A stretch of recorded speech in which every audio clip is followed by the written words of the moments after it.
اعوذ باللہ من الشیطان الرجیم بسم اللہ الرحمن الرحیم۔ بہت بابرکت ہے اللہ جل شانہ کا نام، جس نے ہمیں اس کلام پاک کے ذریعے علم کے خزانے عطا فرمائے۔ کائنات کی آیات، جو کائنات کی نشانیاں ہیں، یہ بھی کائنات کی آیات ہیں، اللہ کی آیات ہیں یہ بھی، اور اس کتاب کی آیات، اس قرآن کی آیات، اللہ نے ان کے ذریعے سے ہمیں زندگی کے ہر شعبے میں گائیڈ کیا ہے، ہر فیلڈ میں ہم کو گائیڈ کیا ہے۔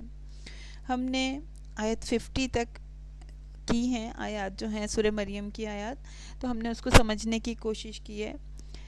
جن انبیاء کا سورہ مریم میں ابھی تک تذکرہ آیا ہے، ان پر ہم نے ڈیٹیل سے بات کی ہے، مگر پھر بھی بہت کم کی ہے، کیونکہ ابھی بھی بہت سارے خزانے اس کے اندر موجود ہیں۔ انبیاء کے یہ تذکرے علم و حکمت کے تذکرے ہیں۔ اللہ نے ان کے واقعات میں عقل والوں کے لیے بہت سے اسباق رکھے ہیں، اور بصیرت رکھنے والوں کے لیے، نگاہ بینا رکھنے والوں کے لیے اللہ تعالیٰ نے اس میں بہت سی حکمتیں رکھی ہیں۔ اور مجھے امید ہے کہ ہم جن انبیاء کا جن کا ہم تذکرہ کر چکے ہیں، آپ کو وہ سیکوینس میں یاد ہوں گے، کیونکہ ہم واقعات کو ڈیٹیل سے کرتے جا رہے ہیں۔ تو یہ انبیاء کا تذکرہ جو ہے، جو سورہ مریم میں جس سیکوینس سے آ رہا ہے، لیکن یہ ان کے دنیا میں آنے کے حساب سے نہیں ہے۔ جیسے ابھی اس کے بعد جو ہے وہ حضرت موسیٰ کے بعد اور حضرت اسماعیل کے بعد حضرت ادریس علیہ السلام کا تذکرہ آئے گا، لیکن وہ آئے پہلے تھے، لیکن ان کا تذکرہ بعد میں آ رہا ہے۔ تو اب ہمارے رب، ہمارے مالک، ہمارے خالق کس نبی کا تذکرہ کر رہے ہیں؟ وَاذْكُرْ فِي الْكِتَابِ مُوسیٰ، اس کتاب میں حضرت موسیٰ علیہ السلام کا تذکرہ کرو۔ حضرت موسیٰ علیہ السلام اولو العزم پیغمبروں میں سے ایک ہیں، جلیل القدر انبیاء میں سے ایک ہیں۔ 5 پیغمبر اولو العزم کہلاتے ہیں۔ کون کون سے؟ حضرت نوح علیہ السلام، حضرت ابراہیم علیہ السلام، حضرت موسیٰ علیہ السلام، حضرت عیسیٰ علیہ السلام اور حضرت محمد صلی اللہ علیہ وسلم۔ تو اللہ تعالیٰ نے انبیاء تو بہت سارے بھیجے ہیں، مگر کچھ کا تذکرہ اس عظیم الشان کتاب میں کر کے ان کے ذکر کو بہت بلند فرما دیا۔ حضرت موسیٰ علیہ السلام کا نام قرآن پاک میں 136 ٹائمز آیا ہے۔ 136 مرتبہ اللہ تعالیٰ نے اس کتاب میں حضرت موسیٰ علیہ السلام کا تذکرہ کیا۔ حضرت آدم علیہ السلام کا تذکرہ، ویسے ہی آپ کی نالج کے لیے بتا رہی ہوں کہ حضرت آدم علیہ السلام کا تذکرہ 25 ٹائمز آیا۔ حضرت ابراہیم علیہ السلام کا تذکرہ تو آپ کو پتہ ہے، ہم پہلے ڈسکس کر چکے ہیں کہ ان کا تذکرہ 69 ٹائمز آیا، اور حضرت اسماعیل علیہ السلام کا تذکرہ جو ہے وہ 12 ٹائمز آیا۔ تو سب سے زیادہ جس نبی کا تذکرہ آیا وہ ہیں حضرت موسیٰ علیہ السلام، اور یعنی جن کا تذکرہ سب سے زیادہ مرتبہ آیا وہ حضرت موسیٰ علیہ السلام ہی ہیں۔ اللہ تعالیٰ نے سب سے زیادہ نام جس پیغمبر کا لیا وہ کلیم اللہ ہیں، حضرت موسیٰ علیہ السلام۔ یہ وہ بہترین نبی تھے جنہیں اللہ تعالیٰ نے اپنے آپ سے کلام کا شرف بخشا، جن کو منتخب کیا اللہ تعالیٰ نے کلام کرنے کے لیے۔ کیا مقام ہے! کائنات کے مالک نے انہیں چوز کر لیا کہ وہ ان سے بات فرمائیں گے، اور انہوں نے ان سے بات کی۔ کلم اللہ موسیٰ تکلیما، اللہ نے ان سے کلام کیا، حضرت موسیٰ علیہ السلام سے تکلیما، جیسے کہ کلام کیا جاتا ہے۔ تو بار بار حضرت موسیٰ علیہ السلام کا ذکر اللہ تعالیٰ نے کیا، اور اللہ تعالیٰ ان کی صفت کو بیان کرتے ہوئے کہہ رہے ہیں، ان کی صفات کا تذکرہ کر رہے ہیں۔ انہ کان مخلصاً، بے شک وہ تھے خالص کیے ہوئے۔ اب یہ جو مخلصاً ہے، اس کی 2 قرات آتی ہیں، مخلصاً بھی اور مخلصاً بھی، یعنی قرآن کریم میں اس کی یہ دونوں قرات جو ہیں وہ ٹھیک ہیں۔ ان دونوں کا معنی جو ہے وہ قطعی طور پر ثابت ہوتا ہے. دونوں میننگز اس کے صحیح ہیں. اس کے میننگز ہم ڈسکس کرتے ہیں. اللہ تعالیٰ نے پہلے حضرت خلیل اللہ حضرت ابراہیم علیہ السلام کا ذکر فرمایا اور اب اپنے کلیم اللہ کا بیان فرما رہے ہیں. اللہ تعالیٰ ان کی صفات کا اب انٹروڈکشن کرا رہے ہیں. انہ کان مخلصا. مخلصا اس کا یہ جو فتح لام کا فتح ہے, جو لام پہ زبر ہے, اس کے معنی ہوتے ہیں چنا ہوا, سلیکٹڈ, منتخب کیا ہوا. اور مخلص کے معنی اخلاص والا, خالص کیا ہوا. دونوں میننگ تھوڑے تھوڑے ایک دوسرے سے ایک جگہ پہ ملتے بھی ہیں. تو وہ شخص جس کو اللہ تعالیٰ نے اپنے لیے خاص کر لیا ہو. ایک تو اللہ نے مخلصاً ان کو خاص کر لیا, ان کو سلیکٹ کر لیا. اور مخلص کہ حضرت موسیٰ علیہ السلام نے اللہ کے لیے اپنے آپ کو خاص کر لیا. اللہ کے سوا کسی کی طرف دیکھتے ہی نہیں تھے. تو اللہ تعالیٰ نے بھی ان کی اس بندگی کا, ان کی اس عبدیت کا کو قبول کیا, اس کی قدر افزائی فرمائی.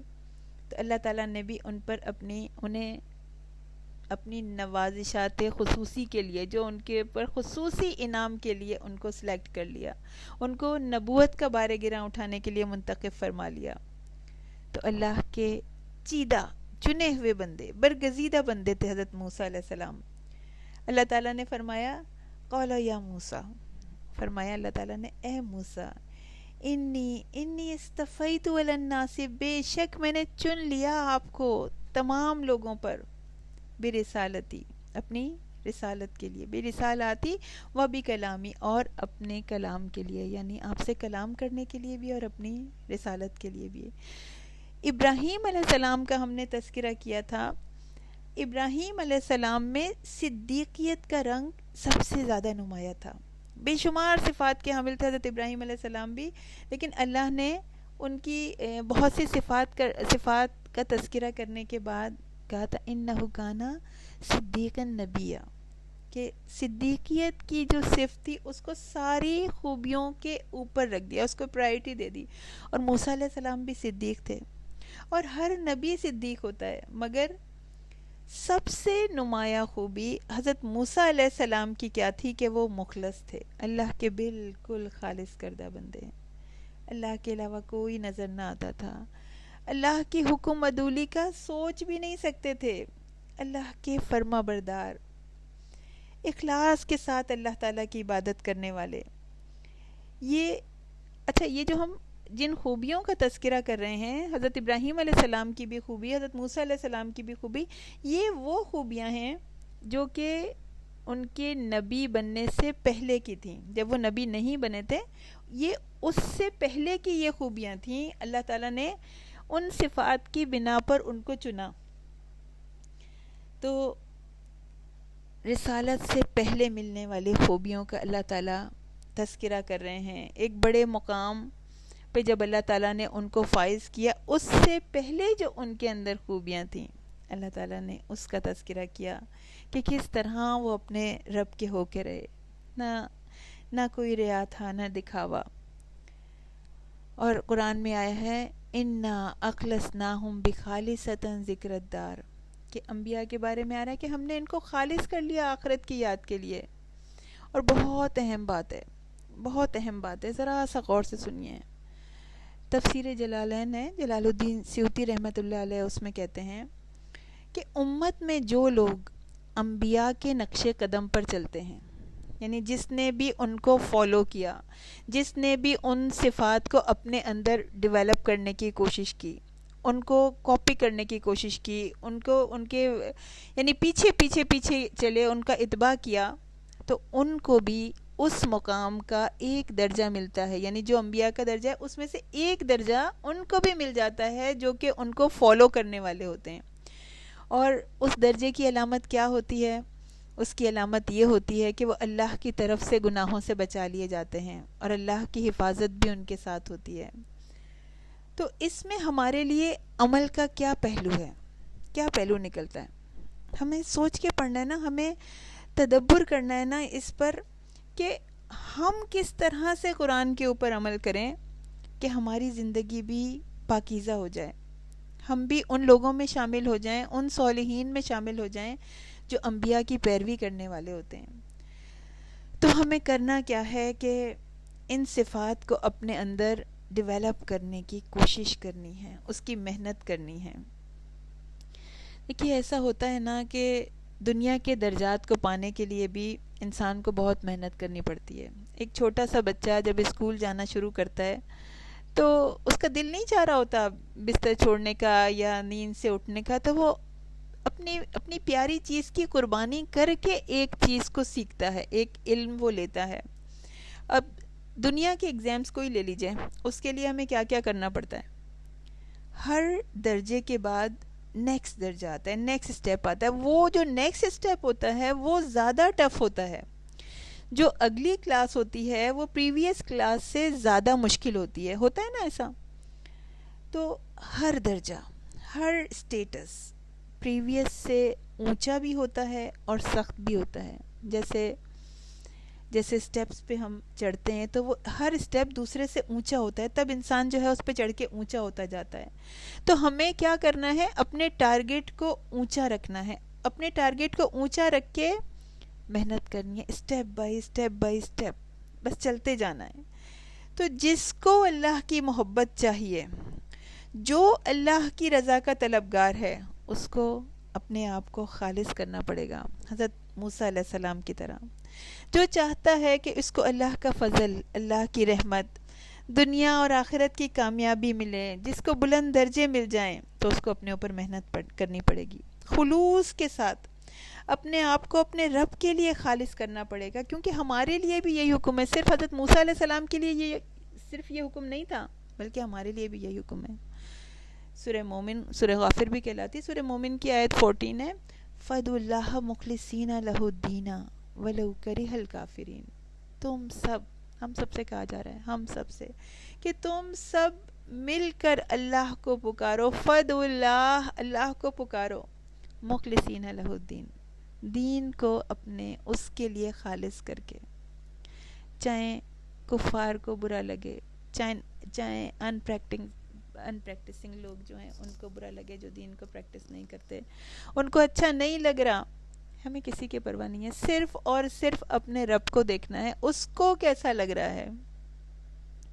اور نبی اکرم صلی اللہ علیہ وسلم کے لیے بھی یہی حکم تھا، انہوں نے بھی اس پر عمل کر کے دکھایا۔ سورہ زمر کی آیت 14 ہے، قُلِ اللَّهُ أَعْبُدَ مُخْلِصًا لَهُ دِينِي، آپ کہہ دیجئے کہ مجھ کو اللہ کی طرف سے حکم ہوا ہے کہ میں اللہ کی اس طرح عبادت کروں کہ اپنے دین کو اس کے لیے خالص کر لوں، عبادت کو صرف اور صرف اپنے رب کے لیے خاص کر لوں، اللہ کا حکم ہر حکم سے اوپر ہو، اللہ کی محبت ہر محبت سے بالا تر ہو، اللہ کی رضا ہر چیز پر مقدم ہو، ہماری ہر خواہش پر، ہمارے ہر روٹین پر، ہماری ہر ہیبٹ پر، ہر چیز پر مقدم ہو۔ تو جس نے انبیاء کرام کے نقش قدم پر چلنے کی کوشش کی، ان کے لیے بھی ایک درجہ ہے۔ اللہ کی طرف سے بہت آسانیاں بھی ہیں، گناہوں کی بخشش بھی ہے، دعاؤں کی قبولیت بھی ہے، اللہ کی دوستی بھی ہے، محبت بھی ہے، اور اس کے لیے اللہ کی طرف سے رحمتیں بھی ہیں اور برکتیں بھی ہیں۔ کن کے لیے؟ جنہوں نے ارادہ کر لیا۔ ہم ارادہ تو کر سکتے ہیں نا ایٹ لیسٹ، تو اللہ تعالی ہمارے لیے آسانیاں فرمائے گا، ہمیں توفیق دے دے گا انشاءاللہ تعالی۔ تو انہو کانا مخلصا وکانا رسولا نبیا، رسولن کی تاکید نبیہ کے ساتھ فرمائی ہے اللہ تعالیٰ نے۔ رسالت کے لغوی معنی کیا ہوتے ہیں؟ رسولن کے پیغام پہنچانا، بھیجا ہوا۔ ہم نے صدیق نبیہ میں بھی نبیہ کو ڈسکس کیا تھا۔ نبی کے بارے میں 2 قول آتے ہیں، پہلا یہ کہ یہ نبوتاً سے ماخوذ ہے، اس سے نکلا ہے۔ اس کے کیا مطلب ہوتا ہے؟ اس کا معنی ہوتا ہے رفت، بلندی، کیونکہ اللہ شان اور درجے میں ہر ایک سے اعلیٰ ہے، تو اللہ کا بھیجا ہوا شخص جو کہ اللہ کی خبر دینے کے لیے آتا ہے، جس کو اللہ تعالیٰ نے یہ مقام دیا ہے، جس کو اللہ تعالیٰ نے نبوت کے درجے پر فائز کیا ہے، تو اس کو نبی کہا۔ اور دوسرا قول یہ ہے کہ نباؤن سے مشتق ہے. آپ کو پتہ ہے نا نبا کا کیا مطلب ہوتا ہے؟ بڑی خبر. تو اس کا معنی خبر دینے والا. اللہ تعالیٰ کی طرف سے بندوں کو ایسے حقائق، ایسے اسرار، ایسی حکمتیں بتانے والا جو کہ عام انسان جس تک نہیں پہنچ سکتا، جس سے جو عقل سے بیونڈ ہیں. علامہ راغب رحمۃ اللہ علیہ کہتے ہیں کہ نبوت اللہ تعالیٰ اور اس کے عاقل بندوں کے درمیان ایک سفارت کا نام ہے، ایک ایمبیسڈر ہے وہ اللہ کا، تاکہ اس کے ذریعے سے ان کے دنیا اور آخرت کے سارے مسائل سنوارے جائیں، ان کی اخلاقی روحانی بیماریوں کو دور کیا جا سکے. اور ہر رسول کا نبی ہونا ضروری ہے، کمپلسری ہے، لیکن ہر نبی کا رسول ہونا ضروری نہیں ہے.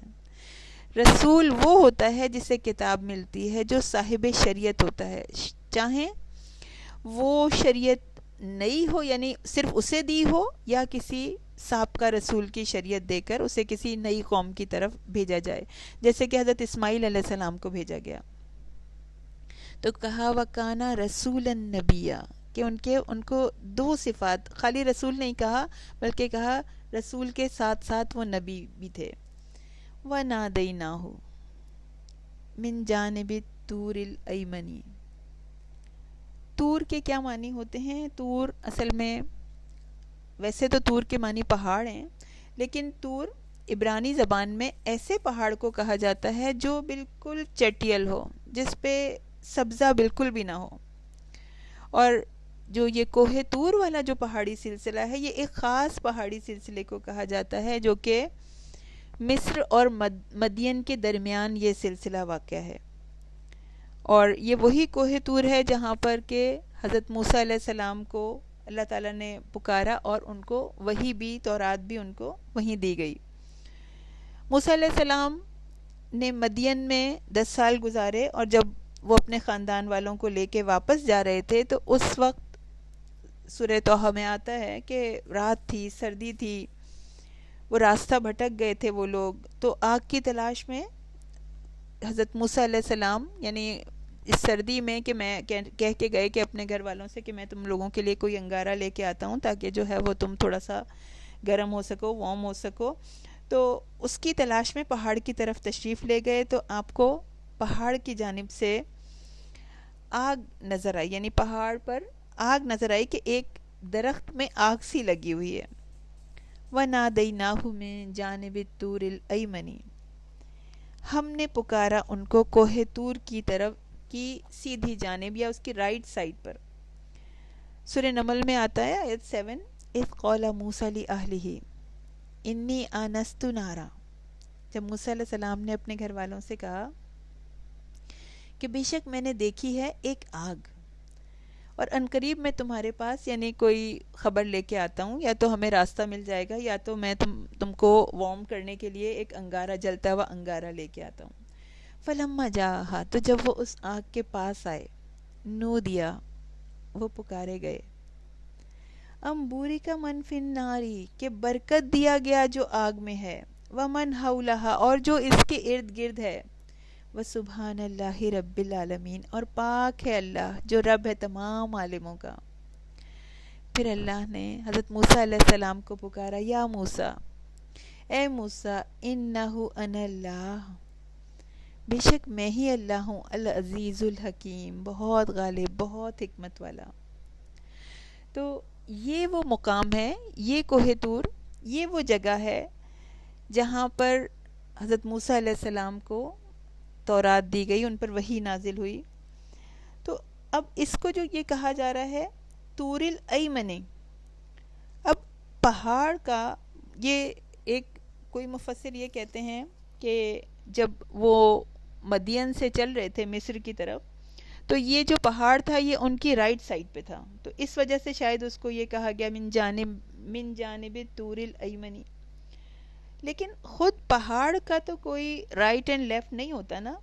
تو ایک مفسر کہتے ہیں علامہ آلوسی رحمۃ اللہ علیہ، وہ کہتے ہیں کہ یہ جو الایمن ہے یہ یمن سے بھی ہو سکتا ہے، یمن سے، کہ جس کے معنی برکت کے ہیں، یعنی اس پہاڑ کی مبارک جانب سے یعنی اس سے یہ بھی مراد ہو سکتی ہے کہ پہاڑ کی جو حصہ اس کا مبارک تھا، جو بہت برکت والا تھا، اس کی طرف سے صدا آئی.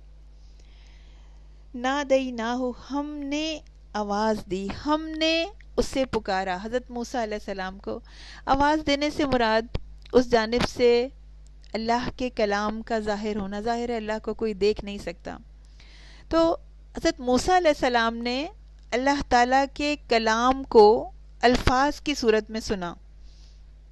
تو اس آیت سے ہمیں یہ بھی پتہ چلتا ہے کہ اللہ تعالیٰ کا آواز دینا اور کلام کرنا اس آیت سے جو ہے وہ ثابت ہوتا ہے.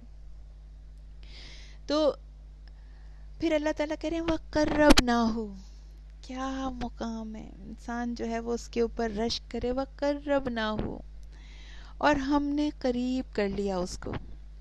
کیا کہنے حضرت موسیٰ علیہ السلام کے مقام کے. وَقَرَّبْنَاهُ، اللہ کہہ رہے ہیں کہ ہم نے قریب کر لیا اس کو.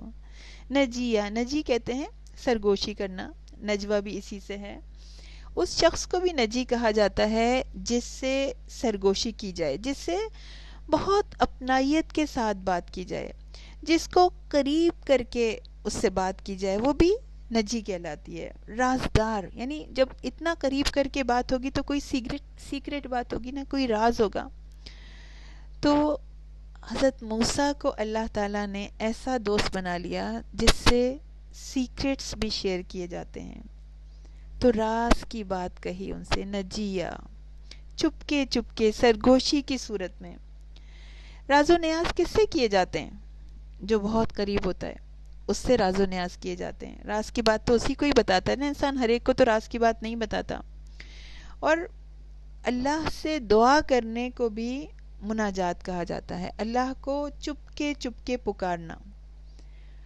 اور اللہ نے جس سے اپنے سیکرٹس شیئر کیے، جو باتیں وہ عام انسانوں کو نہیں بتاتا، حضرت موسیٰ علیہ السلام سے اللہ نے شیئر کی. اب دیکھیے یہ جو اللہ سے باتوں کا شیئر کرنا ہے، اور حضرت موسیٰ علیہ السلام نے بھی تو ان سے باتیں شیئر کی نا اللہ سے. خالی صرف اللہ تھوڑی بات کر رہا تھا، کلام ہو رہا تھا آپس میں، کنورسیشن ہو رہی تھی آپس میں، سوال اور جواب ہو رہے تھے آپس میں. اب یہ جو اللہ کو چپکے چپکے پکارنا ہے، یہ بھی تو مناجات ہے نا. اور یہ مناجات تو ہم کر سکتے ہیں نا. اگر ہم کسی کی بات کسی سے کر دیں تو غیبت ہو جاتی ہے، برائی ہو جاتی ہے. اور کسی شخص سے بات کرنے کا، کسی کی برائی کرنے کا فائدہ بھی کیا؟ فائدہ تو تب ہے کہ جب اس شخص سے بات کی جائے جس کے کنٹرول میں سب کچھ ہو، جو کسی کی چھپی نیکی کو بھی جان لے، کسی کی چھپی برائی کو بھی جان لے، جو اچھائی کا بدلہ دینے پہ بھی قادر ہو، جو برائی کا بدلہ لینے کی بھی طاقت رکھتا ہو. تو انسانوں کی تو ہو سکتا ہے کہ غیبت سے، برائی کرنے سے انسانوں کی ہمدردی مل جائے، لیکن مل بھی جائے تو کیا فرق پڑے گا، کیا حاصل ہوگا؟ اور اگر انسان برا بھی سمجھیں تو بھی کیا فرق پڑتا ہے؟ تو کیوں نہ ہم بھی اپنے رب سے اپنے سارے گلے شکوے، اپنی تکالیف کا حال، اپنی ساری کیفیت، بندوں نے جو ہمارے ساتھ بے رخی کی ہے، جو اپنوں میں سے کسی نے ہمارے ساتھ نفرت کی ہے، جو لوگوں نے ہمارے ساتھ بدسلوکیاں کی ہیں، ہمارے دل میں جو بھی درد ہے اس کا حال ہم اس کو سنائیں جو ہر چیز پر قادر ہے، جس سے حضرت موسیٰ علیہ السلام نے راز و نیاز کیے تھے، جس کی بندگی میں حضرت موسیٰ علیہ السلام اپنی زندگی کے دن گزار رہے تھے. اسی کی تو غلامی کی تھی نا، اسی کے عبد بن گئے تھے، مخلص بھی تھے اور مخلص بھی تھے. اور اللہ کی رضا کو حضرت موسیٰ علیہ السلام نے اپنا مقصد حیات بنا لیا تھا، اپنے لیے اپنے آپ کو اللہ کے لیے خالص کر لیا تھا نا، مخلصت. تو حضرت موسیٰ علیہ السلام کو اللہ تعالیٰ نے اس وقت پناہ دی جب وہ بالکل چھوٹے سے تھے، جب وہ پیدا ہوئے تھے. کس جگہ پناہ دی؟ دشمن کی گود میں، فرعون کی گود میں، فرعون کے گھر پر ان کو پالا. وہ فرعون جو اپنی حکومت کے جانے کے خوف سے ہر لڑکے کی جان لے رہا تھا، اس فرعون کے گھر میں اللہ تعالیٰ نے حضرت موسیٰ علیہ السلام کو پناہ دی. اللہ اس طرح اپنے معجزات دکھاتے ہیں کہ جو ہونا ہے وہ تو ہو کے رہے گا, کوئی کچھ نہیں کر سکتا, کوئی طاقت اللہ کی طاقت کو روک نہیں سکتی. اللہ نے یہ بھی دکھایا کہ کافر کے گھر میں مومن پل رہا ہے, مشرکانہ ماحول میں توحید کا علمبردار پرورش پا رہا ہے, توحید کا نام لیوا پرورش پا رہا ہے. اور ایسا بھی ہوتا ہے نا کہ جو اللہ کو پہچاننا نہیں چاہتا, جو ضد پر اڑ جاتا ہے, تو وہ قرآن پڑھ کے بھی نہیں سمجھتا, اللہ کا کلام پڑھ کر بھی نہیں سمجھتا, آئیڈینٹیفائی ہی نہیں کر سکتا اللہ کے کلام سے, اپنے خالق کو ہی نہیں پہچان سکتا. اتنے درس ہوں, اتنے بیانات ہوں, اتنے لیکچرز ہوں, اتنی تفاسیر کی کتابیں, لائبریریز کی لائبریریز بھری ہوئی ہیں, اتنی اسلامک بکس ہیں, سب ہونے کے باوجود سب کے سب ہیں, اویلیبل ہیں, اپروچ میں, لیکن پھر بھی اللہ سے دور. اور کہاں ایک مشرک ماحول میں بھی جو ہے وہ شخص جو اللہ سے جڑا رہے. تو حضرت موسیٰ علیہ السلام اس کافر کے گھر میں بھی اپنے آپ کو اپنے رب کے لیے خالص کر کے زندگی گزار رہے تھے. تو انسان کے پاس کوئی جواز نہیں ہے کہ وہ اپنے رب سے دور زندگی گزارے. عبدیت کا حق ادا کر دیا حضرت موسیٰ علیہ السلام نے, عبداللہ ہیں وہ حقیقی معنوں میں. تو اللہ نے کیا صلہ دیا, وَقَرَّبْنَاهُ نَجِيًّا, ہم نے اس کو قریب کر لیا, راز کی باتیں کرنے کے لیے اللہ نے اپنا مقرب بنا لیا. حضرت موسیٰ علیہ السلام پہ کو اللہ تعالیٰ نے کلام کا شرف دیا, وَقَرَّبْنَاهُ, ان کو اپنے قریب کر لیا. اسکالرز کہتے ہیں کہ اس قرب کی کیفیت کو, اس مرتبے کو الفاظ میں بیان نہیں کیا جا سکتا. یہ وجدانی کیفیت ہے, اس کو زبان سے ایکسپریس نہیں کیا جا سکتا. اس قرب کی نعمت کو صرف وہی سمجھ سکتا ہے جس نے اس نعمت کو پایا ہو, جس نے اپنے رب کی محبت کا جام چکھا ہو. اِنَّهُ كَانَ مُخْلِصًا وَكَانَ رَسُولًا نَبِيًّا, اس لیے اللہ تعالیٰ نے ان کو قریب کیا. جو اللہ کے لیے خالص ہو جائے, اس کی عبادت کے لیے, اس کی فرما برداری کے لیے اپنے آپ کو مخصوص کر لے, تو کیا اللہ تعالیٰ اسے ایسے ہی چھوڑ دے گا؟ کیا اللہ اس کی قدردانی نہیں کرے گا؟ کیا اس کا مالک اس کو بہترین بدلہ عطا نہیں فرمائے گا؟ کیا اس کی عزت افزائی نہیں کرے گا؟ اللہ نے ڈائریکٹ کلام کیا. شاہ عبد القادر رحمۃ اللہ علیہ لکھتے ہیں کہ حضرت موسیٰ علیہ السلام سے اس طرح کلام ہوا کہ بیچ میں کوئی فرشتہ بھی نہیں تھا. ابن کثیر کہتے ہیں کہ حواریوں نے, یعنی ان کے جو ساتھی تھے حضرت عیسیٰ علیہ السلام کے, انہوں نے حضرت عیسیٰ علیہ السلام سے پوچھا کہ اے روح اللہ, ہمیں بتائیے کہ یہ مخلص شخص کون ہوتا ہے. آپ نے فرمایا کہ جو محض اللہ کے لیے عمل کرنے والا ہو, اسے اور کسی بات کی چاہت نہ ہو کہ لوگ میری تعریفیں کریں. تو اللہ تعالیٰ نے موسیٰ علیہ السلام کے بارے میں قرآن میں کہا, اصطفیتک لنفسی, اے موسیٰ میں نے تجھے اپنے کام کا بنا لیا.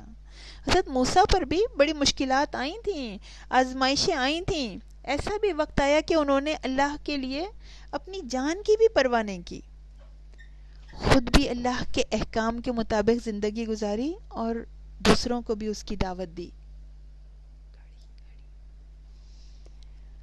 تو جان پر کھیل کر بھی اللہ کے حکم کو نہیں چھوڑا, اتنی آزمائشوں سے گزرے, تب جا کے اس بلند درجے تک پہنچے. تو اللہ تعالیٰ نے اس وقت آپ کو بلند مرتبہ دیا, اس وقت آپ کو نبوت عطا فرمائی. کہ آزمائشیں کیوں آئیں؟ اصطفیتک لنفسی, میں نے تجھے اپنے کام کا بنا لیا ہے موسیٰ. سر اشک آتا نا, ہم اللہ سے دعا کریں اس وقت کہ اللہ تعالیٰ آپ ہمیں بھی اپنے کام کا بنا لیں. ہمارے جو ناکارہ جسم ہیں, جو ہمارے کن ذہن ہیں, ان سے اپنے کام لے لیں, اپنے کام کے لیے ان کو استعمال کر لیں. تو جو بھی تکلیف اٹھائی جائے وہ ضائع نہیں جاتی. قربناہ, اللہ نے اپنے قریب کر لیا. تو انبیاء کا مقام تو کچھ اور ہی ہے.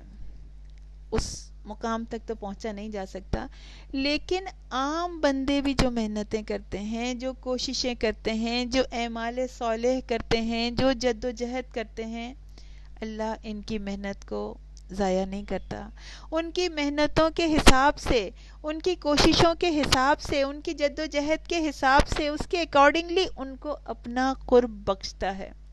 اور کچھ لوگ تو اپنے رب سے بہت دور ہوتے ہیں، کبھی اس کے قریب آنے کی کوشش ہی نہیں کرتے، کبھی اپنے رب کو جاننے کی کوشش ہی نہیں کرتے، اپنے مالک کو پہچانا ہی نہیں. جب پہچانا ہی نہیں تو حق بندگی کیسے ادا ہوگا؟ شریعت سے بھاگ کر خواہشات میں پناہ لیتے ہیں. جب رحمان سے دور بھاگے گا تو وہ پناہ اس کو کہاں مل سکتی ہے؟ شیطان کے پاس نا. تو شیطان اس کو اپنا ساتھی بنا لیتا ہے.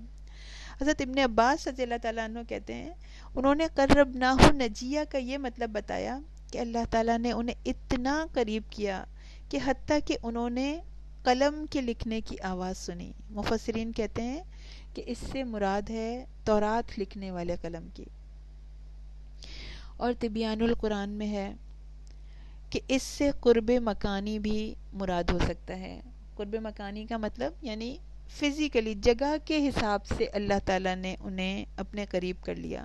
یعنی حضرت موسیٰ کے درمیان اور اللہ کے درمیان فاصلہ کم ہو گیا. یہ تبیان القرآن میں ہے.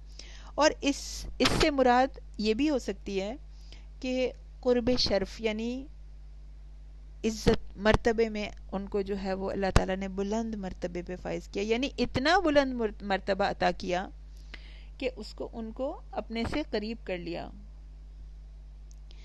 ابو العالیہ رحمۃ اللہ علیہ کہتے ہیں کہ قرب مکانی پر یہ دلیل ہے کہ انہوں نے جو قلم چلنے کی آواز سنی تھی، یعنی مرتبے کے اعتبار سے جو قریب ہوتا ہے تو اس کو اللہ کا مقرب کہا جاتا ہے. یعنی ہم کہتے ہیں نا، ہم اللہ سے دعا کرتے ہیں نا، اللہ تعالیٰ آپ ہمیں اپنے مقربین میں شامل کر لیجئے. تو اللہ تعالیٰ نے حضرت موسیٰ علیہ السلام کو اپنے مقربین میں شامل کر لیا. انبیاء کے درجات تک تو نہیں پہنچا جا سکتا، لیکن کم از کم اس کے نیچے کے درجوں کو تو ٹارگٹ کیا جا سکتا ہے. ہم نے پچھلی دفعہ وہ آیت کی تھی نا کہ سب سے اونچا درجہ انبیاء کا، پھر صدیقین کا، پھر شہداء کا، پھر صالحین کا. تو ہم میں سے ہر کوئی اپنے سٹیٹس کو بڑھانے کی کوشش کر سکتا ہے نا. آسانیاں دینے والا تو اللہ ہے، کامیابی دینے والا تو اللہ ہے. تو اس آیت کی کیفیت، اس کا احساس، اس مقام کو محسوس کرنے کی جو کوشش کرے گا، سمجھنے کی جو کوشش کرے گا اور اپنے لیے اس کو ٹارگٹ بھی کرے گا، تو قرآن اس کو گائیڈ کرے گا کہ کون سا راستہ تمہیں، کون سے راستے پہ جانا ہے، کون سا راستہ تمہیں تمہارے رب کے قریب کر دے گا، کس ڈائریکشن میں تمہاری کوششیں جو ہیں وہ کامیاب ہوں گی، تمہیں ایک اس مقام تک پہنچا دیں گی جس کو تم ٹارگٹ کر رہے ہو. تو یہ اللہ تعالیٰ کا بڑا کرم ہے. اب کلیم اللہ کوئی نہیں بن سکتا. کلیم اللہ تو حضرت موسیٰ علیہ السلام ہی تھے، مگر کلام تو اللہ تعالیٰ نے ہم سے بھی کیا ہے، اس کتاب کے ذریعے، اس قرآن الحکیم کے ذریعے. اگر سوچئے ذرا، ایک سچویشن کو ذرا سپوز کیجئے کہ اگر حضرت موسیٰ علیہ السلام جو ہیں وہ اللہ سے کلام کرتے اور خدا نہ خواستہ حضرت موسیٰ علیہ السلام منہ موڑ لیتے ہیں، کہتے ابھی تو میں بات نہیں کر سکتا، ابھی تو مجھے بہت کام ہے، میں تو اپنی فیملی کو چھوڑ کے آیا ہوں، میرے بچے بھی ہیں، اور جب میں کسی وقت فری ہوں گا، جب کبھی مجھے اپنے سارے کاموں سے فرصت مل جائے گی، میرے بچوں کے ایگزامس ہو جائیں گے، میں گھر کے سارے کام نپٹا لوں گا، تو پھر میں آرام سے آپ سے بات کروں گا، سکون سے بات کروں گا، پھر مزہ آئے گا بات کرنے کا. تو کیا حضرت موسیٰ علیہ السلام کو یہ مقام ملتا، یہ بلندی ملتی جو رہتی دنیا تک کے لیے اللہ تعالیٰ نے ان کے لیے لکھ دی؟ کیا ہمارے پاس ایسے ایکسکیوزز نہیں ہیں اللہ کے کلام کے لیے؟ اللہ ہم سے کلام کر رہا ہے، اللہ ہم سے کلام کرنا چاہ رہا ہے، اللہ ہمیں اپنی طرف پکار رہا ہے، اللہ ہمیں اپنی طرف بلا رہا ہے، اور ہمارے کیا ایکسکیوزز ہیں؟ کیا ہم بہانے بناتے رہتے ہیں. اچھا نہیں اس کے بعد, ابھی بچے چھوٹے ہیں, اچھا ابھی اس کے بعد, اچھا ابھی تو ان کے ایگزامس ہو رہے ہیں, اچھا ابھی اس کے بعد, اچھا ابھی ہماری یہ مصروفیات ہیں, مجھے تو ٹائم ہی نہیں ہوتا, مجھے تو گھر کے کاموں سے میں کبھی فارغ ہی نہیں ہوتی, تو میں فارغ ہو جاؤں گی انشاءاللہ, تو پھر میں انشاءاللہ ضرور کلام کروں گی اپنے رب سے. کوئی شوق نہیں ہے, کوئی طلب نہیں ہے. تو یہ کتاب جو ہے, یہ کتاب بھی ہم سے بات کرتی ہے. یہ عام کتابوں کی طرح نہیں ہے, یہ معجزانہ کلام ہے, یہ کائنات کے خالق کا کلام ہے. یہ کتاب انسان کے ذہن میں آئے ہوئے, انسان کے دل میں آئے ہوئے سوالات کا جواب دیتی ہے. جو مسائل لے کے انسان اس کو پڑھتا ہے تو یہ اس کا جواب دیتی ہے, راستہ دکھاتی ہے, تم اس مسئلے میں اس طرح کر لو. جب انسان غم کی حالت میں ہوتا ہے تو یہ ہاتھ تھام لیتی ہے, یہ انسان کو گرنے نہیں دیتی ہے, تسلی دیتی رہتی ہے, زخموں پہ مرہم رکھتی ہے. اللہ کا ہم سے کلام کر رہا ہوتا ہے, کبھی ہم محسوس تو کریں. یہ کتاب ہماری نیتوں کو جانچ لیتی ہے, ایگزامن کر لیتی ہے ہماری نیتوں کو. تو زندگی کی مدت تیزی سے گزر رہی ہے. ہمیں گھر کے کاموں سے فرصت نہیں ملے گی اور ہم دنیا سے چلے جائیں گے. کبھی ایسا نہیں ہوتا کہ انسان بالکل ہر چیز سے ہی فارغ ہو کر بیٹھ جائے. تو یہ سب تو چلتے رہیں گے, دنیا کے کام بھی چلتے رہیں گے, اور زندگی کا دھارا بھی تیزی سے چل رہا ہے. تو اسی وقت ہمیں اسی میں سے وقت نکال کے اپنے رب سے کلام کرنا ہے اس کتاب کے ذریعے سے. یہ اپرچونٹی تو ہمارے پاس ہے نا. اگر ہم اپنے رب کو راضی کیے بغیر اس دنیا سے چلے گئے تو پھر تو ہمیشہ کا خسارہ ہی خسارہ ہے. حضرت موسیٰ علیہ السلام کے لیے اللہ نے ایک دفعہ کیا, وَنَادَيْنَاهُ, ہم نے پکارا اس کو اور وہ دوڑے چلے آئے. ہمیں بھی تو ہمارا رب پکارتا ہے اس قرآن کے ذریعے بھی, اور اللہ کا دائی بھی ہمیں دن میں 5 مرتبہ پکارتا ہے کہ نماز کی طرف آؤ, کامیابی کی طرف آؤ, اپنے رب کی طرف آؤ.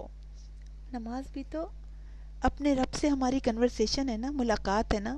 تو یہ ملاقات کی کیفیت کیسی ہے, کیسی کیفیت ہوتی ہے ہمارے رب سے ملاقات کیسی ہوتی ہے؟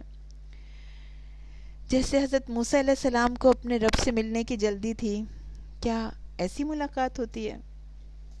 جیسے موسیٰ علیہ السلام اپنے رب سے اپنی جو ان کی میٹنگ ہوئی تھی اس کو طول دینا چاہتے تھے, لمبا کرنا چاہتے تھے کہ یہ لمبی چلتی رہے. اور ہماری کیا حالت ہوتی ہے, بس جلدی نماز کو ختم کرنا چاہ رہے ہوتے ہیں. تو ہم ثبوت بنا رہے ہیں اپنے لیے, مسلسل بناتے جا رہے ہیں. وہ یا تو ہمارے حق میں ہیں وہ ثبوت, یا ہمارے خلاف ہیں. ہم اپنے فنگر پرنٹس اسٹیپ کر رہے ہیں. ہم اپنے قدموں کو اسٹیپ جب کرتے ہیں وہاں پہ بھی ہمارے نقشے پا بن رہے ہوتے ہیں نا, ہمارے قدموں کے نشان بن رہے ہوتے ہیں نا. تو وہ بھی یا تو ہمارے حق میں گواہی دینے والے ہیں, یا وہ ہمارے خلاف. یا تو ہم اپنے مالک کی رضا کا کام کر رہے ہوتے ہیں, یا اس کی حکم عدولی کر رہے ہوتے ہیں. تو حضرت موسیٰ علیہ السلام نے اپنے آپ کو اپنے رب کے لیے خالص کر لیا, تو اللہ تعالیٰ نے ویریفائی کر دیا ان کو, انہ کان مخلصا, اور پھر ان کو قرب بخشا. اور صرف یہی نہیں, وَوَهَبْنَا لَهُ, اور عطا کیا ہم نے اس کو, مِن رحمتنا, اپنی رحمت میں سے. حضرت موسیٰ علیہ السلام کے لیے ان کے بھائی حضرت ہارون علیہ السلام کو اللہ تعالیٰ نے نبی بنا دیا. حضرت ہارون علیہ السلام جو ہیں وہ حضرت موسیٰ علیہ السلام سے بڑے تھے.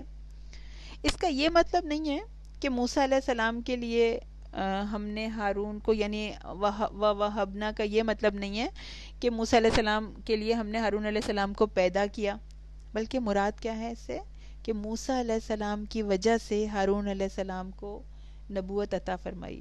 ان کی ریکویسٹ پر حضرت موسیٰ نے, یعنی حضرت موسیٰ نے جو ریکویسٹ کی تھی اس کے بدلے اللہ تعالیٰ نے حضرت ہارون کو جو ہے وہ نبوت عطا فرمائی. سورۃ طٰہٰ کی آیت ہے, وَاجْعَل لِّی وَزِیرًا مِّنْ أَہْلِی, کہ میرے گھر میں میرے لیے کوئی مددگار, کوئی معاون بنا دیجئے. ہارون اخی, ہارون میرا بھائی ہے, اشدد بہی اذری، اس کے ذریعے میری قوت کو مستحکم کر دیجئے، اس کو اس کام میں شریک کر دیجئے، یعنی دین کے کام میں، دعوت کے کام میں، لوگوں تک دین پہنچانے کے کام میں ان کو شریک کر دیجئے، دوسروں کو اپنے رب سے جوڑنے کے لیے ان کو میرا ساتھی بنا دیجئے۔ تو جب اپنے گھر سے مددگار ملتے ہیں نا تو انسان کی قوت ڈبل ہو جاتی ہے۔ تو ایک مقصد تو یہ تھا کہ دین کا کام ہم مل کر بہت زیادہ اچھا کر سکیں، بہت اچھی پلاننگ ہوگی، بہت اچھی مارکیٹنگ ہوگی، ہم زیادہ سے زیادہ لوگوں کو اپروچ کر سکیں گے۔ اور کیا کریں گے؟ دوسرا کیا مقصد تھا؟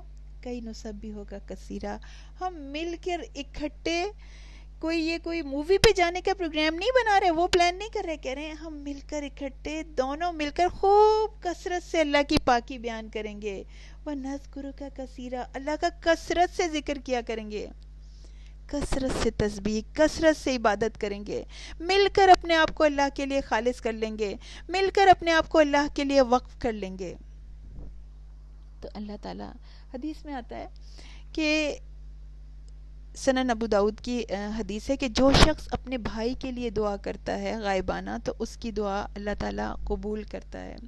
اور ایک اور حدیث ہے کہ ایک دور دراز کا دوست جو ہے وہ جب دوسرے دوست کے لیے دعا کرتا ہے تو اللہ تعالیٰ اس کو فوراً قبول کر لیتے ہیں، فرشتے اس پر آمین کہتے ہیں۔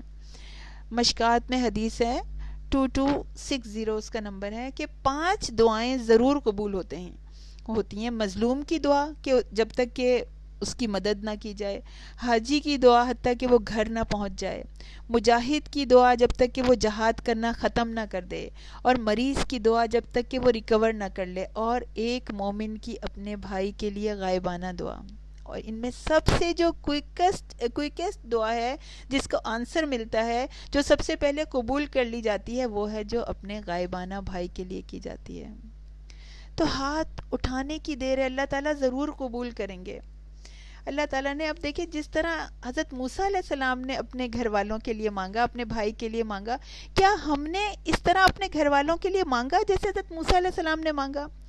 کیا اس بات کے لیے اللہ کے حضور دعا کے لیے ہاتھ اٹھائے، کبھی ہم روئے، گڑ گڑائے، فریاد کی کہ اے میرے مالک، میرے بہن بھائیوں کو دین کے راستے میں میرا مددگار بنا دے، میرے ماں باپ کو میرا دین کے راستے میں میرا ساتھی بنا دے، کہ اے حضرت موسیٰ علیہ السلام کی دعا کو سننے والے رب، میرے شوہر کو میرے دین کی راہ میں یکجا کر دے، کہ ہم سب مل کر جو ہیں وہ سب کو تیرے نام کے ساتھ جوڑ دیں، کنیکٹ کر دیں۔ ہم مانگیں اے مالک الملک، میرے بچوں کو میری قوت بنا دے، وہ میرے ساتھ اللہ کی راہ میں بلانے والے ہوں۔ تو انسان ایک ایک کا نام لے کر بلائے کہ اللہ مجھ سے بھی اپنے دین کا کام لے لے، اور میرے بچوں سے بھی، فلاں سے بھی، فلاں سے بھی، مجھے تقویٰ عطا کر دے اور میری اولاد کو بھی عطا کر دے، مجھے اپنے لیے خالص کر دے اور میری نسل کو بھی اپنی دین کے لیے خاص بنا دے۔ ہم مل کر تیری تسبیح کریں، ہم مل کر تیری عبادت کریں، ہم کثرت سے تیرا ذکر کریں، ہم سب مل کے تیرے نام کو بلند کریں۔ ہمارا حصہ ڈال دے اپنے دین کے کام میں، ہمیں سعادت دے دے، ایمان کے ساتھ جئیں، ایمان پہ مریں۔ اور یہی آپ کا پریکٹیکل ہوم ورک ہے کہ آپ نے اپنی فیملی کے لوگوں کے لیے بہت دعا کرنی ہے کہ وہ دین کے کام میں ہمارے ساتھی بن جائیں۔ تو پہلے استقامت سے اپنے لیے دعا، اپنے لیے ہدایت کی دعا، اور پھر دوسروں کے لیے بہت زیادہ دعا۔ اور جب اذان ہو، اذان کی دعا بھی آپ کو سکھائی گئی ہے، تو اذان ہو تو پہلے اذان کے الفاظ کو ریپیٹ کیجئے، یہ آپ کا ہوم ورک ہے۔ پھر اذان کی دعا پڑھیے، پھر درود پڑھ کر خلوص دل سے ایک ایک کا نام لے کر مانگیے کہ اللہ تعالیٰ ہمیں اپنے لیے خاص کر لے اور اس کو بھی ہمارے اپنے لیے خاص کر لے۔ اور ہم سے یہ کہا گیا ہے کہ ہم گناہوں سے کٹ کے اللہ کے فرما بردار بن جائیں، اور پھر کوشش کریں اللہ کی طرف بلانے کی، قرآن سے جوڑنے کی، اور اپنی استقامت کی بھی دعا کریں اور دوسروں کی استقامت کی بھی دعا کریں۔ شاید کہ ہو سکتا ہے کہ وہ ہمارے پیارے جو ہیں وہ آخرت میں ہمارے بہت مشکور ہوں کہ تم نے مجھے اللہ سے مانگ لیا کہ میں دین کے کام کی طرف آ گئی یا آ گیا۔ تو حضرت موسیٰ علیہ السلام کی اللہ تعالیٰ نے دعا قبول کر لی۔ کیا قول؟ اللہ تعالیٰ نے فرمایا قد اوتیت سؤلک یا موسیٰ، جو آپ نے سوال کیا تھا وہ قبول کر لیا گیا۔ اور صرف حضرت موسیٰ نے صرف حضرت ہارون کے لیے یہ دعا نہیں مانگی تھی، بلکہ پہلے اپنے لیے دعا مانگی تھی، رب اشرح لی صدری ویسر لی امری واحلل عقدۃ من لسانی، کہ اللہ میرے دل کو کشادہ کر دے اسلام کے لیے، میرے دل میں وسعت دے دے اپنی کتاب کے لیے، ان آیات کو میرے دل پر آشکارا کر دے، میرے دل میں اس کتاب کے لیے محبت ڈال دے کہ تجھ سے کلام کر کے میرا دل سکون پا جائے، طمانینت پا جائے، میرا دل زندگی کی حقیقی ڈائریکشن پا جائے، میرے لیے اللہ کے بتائے ہوئے راستے پر چلنا آسان ہو جائے، اور میری زبان کی گرہیں کھول دے کہ یہ زبان کثرت سے اللہ کے ذکر کو بلند کرنے والی ہو، کلمہ حق کو حقیقی معنوں میں کلمہ حق کی تصدیق کرنے والی ہو، اللہ کی حمد و ثنا کرنے والی ہو، ان آیات کی تلاوت کرنے والی ہو، اور اللہ کی آپ کی طرف بلانے والی ہو، دلائل کے ساتھ ہم لوگوں کو کنونس کر دیں، ہم بھی جنت کے راستے کے مسافر ہوں اور دوسروں کو بھی جنت کے راستے کا مسافر بنا دیں۔ تو کہا جاتا ہے، مفسرین کہتے ہیں کہ حضرت موسیٰ علیہ السلام نے جو حضرت ہارون علیہ السلام کے لیے دعا کی، وہ یعنی جو دعا کی ہے، ویسی دعا آج تک کسی نے کسی کے لیے نہیں کی، یعنی آج تک کسی نے اپنے بھائی کے لیے، یہ مولانا عبدالسلام بھی کہتے ہیں کہ کسی بھائی نے اپنے بھائی کے لیے اتنے اونچے مرتبے کی دعا نہیں کی، اور نہ ہارون علیہ السلام کے سوا کسی اور کو سفارش سے یہ مقام حاصل ہو سکا۔ تو سب سے بہترین گفٹ جو کہ ہم اپنے پیاروں کو دے سکتے ہیں کہ ہم محنت کریں، کوشش کریں اور ان کے لیے دعائیں کریں، اس سے زیادہ کوئی محبت کا حق ادا نہیں کر سکتا۔ بہترین تحفہ ہے کہ اپنے چاہنے والوں کے لیے ان کے لیے ہدایت کی، راستے کی دعا کی جائے، ان کو اللہ سے جوڑنے کی دعا کی جائے کہ اللہ آپ مجھے حکمت دے دیجئے، آپ مجھے وہ الفاظ سکھا دیجئے، میں اپنے بچوں سے بھی نماز کا بولوں، اللہ آپ میری بات میں اثر ڈال دیجئے، اللہ میں کسی سے بولوں، اللہ آپ اس کو ایسا افیکٹو بنا دیجئے کہ وہ آپ کی راہ پہ چلنے والا ہو جائے۔ تو یہ بات بھی ہمیں پتہ چلتی ہے ان آیات سے کہ انسان کو تبلیغ کا آغاز جو ہے وہ گھر والوں سے کرنا چاہیے، اور نبی کریم صلی اللہ علیہ وسلم کو بھی یہی حکم ملا تھا نا کہ اپنے گھر والوں کو جو ہے وہ قریبی رشتہ داروں کو آپ ڈرائیے، اور ہمارے لیے بھی یہی حکم ہے کہ قوا انفسکم واہلیکم نارا، کہ بچاؤ اپنے آپ کو اور اپنے گھر والوں کو آگ سے بچاؤ۔ پھر یہاں پر ایک بات اور بھی قابل غور ہے، بڑا خوبصورت ایک اور بھی اینگل ہے کہ اللہ تعالیٰ نے، اس سے پہلے ہم نے حضرت ابراہیم علیہ السلام کا بھی ذکر آیا، اور اس کا اللہ تعالیٰ نے ان کی صفات کا تذکرہ کیا، اور پھر جب انہوں نے کہا تھا کہ میں اپنے اللہ کے سوا ہر ایک سے قطع، ہر معبود سے قطع تعلقی کا اعلان کرتا ہوں، وَأَعْتَزِلُكُمْ وَمَا تَدْعُونَ مِن دُونِ اللَّهِ، میں تم سے بھی جدا ہوتا ہوں، اور جن کو تم اللہ کے سوا پکارتے ہو ان سے بھی جدا ہوتا ہوں، وَأَدْعُو رَبِّي، اور میں اپنے رب کو پکارتا ہوں۔ اور پھر اللہ تعالیٰ نے یہ فرمایا تھا فَلَمَّا اعْتَزَلَهُمْ، جب وہ ان سے جدا ہو گیا، وَمَا يَعْبُدُونَ مِن دُونِ اللَّهِ، جو اللہ کے علاوہ تھا، جس کی یعنی ہر وہ چیز جو کہ اللہ سے دور لے کے جاتی تھی، اس سے جب وہ جدا ہو گئے، جب وہ ہر گناہ سے، ہر برائی سے، ہر شرک سے کٹ گئے، تب اللہ تعالیٰ نے وَهَبْنَا لَهُ إِسْحَاقَ وَيَعْقُوبَ، تو تب ہم نے ان کو اسحاق علیہ السلام اور یعقوب علیہ السلام عطا کیے، یعنی اور ان کو نبی بھی بنایا، یعنی فلما، جب انہوں نے ایسا کیا تب ہم نے ان کے ساتھ ایسا کیا، تو اللہ نے ان کے اوپر اپنی رحمتوں کے دروازے کھول دیے، ان کو نیک شہرت عطا کی، ان کو بلند مرتبہ عطا کیا، اور ہمیں بھی سمجھایا جا رہا ہے کہ پہلے اپنے سارے گناہوں سے، برائیوں سے باز آ جاؤ، سکین کرو اپنے دل کو، ہر بری خواہش کو دل سے دور کر دو، اللہ کے سوا کسی کو معبود نہیں بناؤ، حتیٰ کہ اپنے نفس کے کہنے پر بھی مت چلو، اس کو بھی معبود نہ بناؤ، خواہشات کے پیچھے نہ چلنا شروع کرو، پیوریفائی کر لو اپنے آپ کو، تزکیہ کرو، تو اللہ اپنے سارے انعامات کے دروازے کھول دے گا، دنیا اور آخرت کی بلندی عطا فرمائے گا۔ حضرت موسیٰ علیہ السلام کے بھی اخلاص کے بارے میں بیان فرمایا، ان کا اس چیز کا ذکر کرایا کہ وہ بتایا کہ ہر چیز سے کٹ کر انہوں نے اللہ کی عبدیت میں آنا پسند کر لیا، اور اپنے آپ کو اپنے رب کے لیے خاص کر لیا، تو اور اللہ کی دین کی دعوت دی، دوسروں کو اللہ کی طرف بلایا، وَنَادَيْنَاهُ، تو پھر ہم نے اسے پکارا، وَقَرَّبْنَاهُ نَجِيًّا، تو اپنے قریب کر لیا ان کو۔ تو جب جب انسان کوشش کرتا ہے اللہ کی راہ میں، محنت کرتا ہے، تو اللہ رحمتوں کی بارش کر دیتے ہیں، انعامات کی بارش کر دیتے ہیں، دعائیں قبول کرتے ہیں، درجات کو بلند کرتے ہیں. تو ہمارے سامنے یہ بات رکھی جا رہی ہے، ہمیں سمجھایا جا رہا ہے کہ اپنے رب کے فرما بردار بن جاؤ، اس کی اطاعت کرو، اس کے ہو جاؤ، اللہ سارے غم دور کر دے گا، سارے مسائل، ساری فکریں، ساری تکلیفیں دور کر دے گا. دیر کس بات کی ہے ہمارے قدم بڑھانے کی، کہ گناہوں کو چن چن کے اپنی زندگی سے نکال دیں، خود بھی دین پہ جم جائیں، اور اپنے خاندان والوں کے لیے، اپنے بچوں کے لیے، بہن بھائیوں کے لیے خیر خواہی سے مانگیں، گڑ گڑا کے مانگیں. وآخر دعوانا وللحمد للہ رب العالمین. سبحان ربک رب العزت عما یصفون وسلام علی المرسلین والحمد للہ رب العالمین.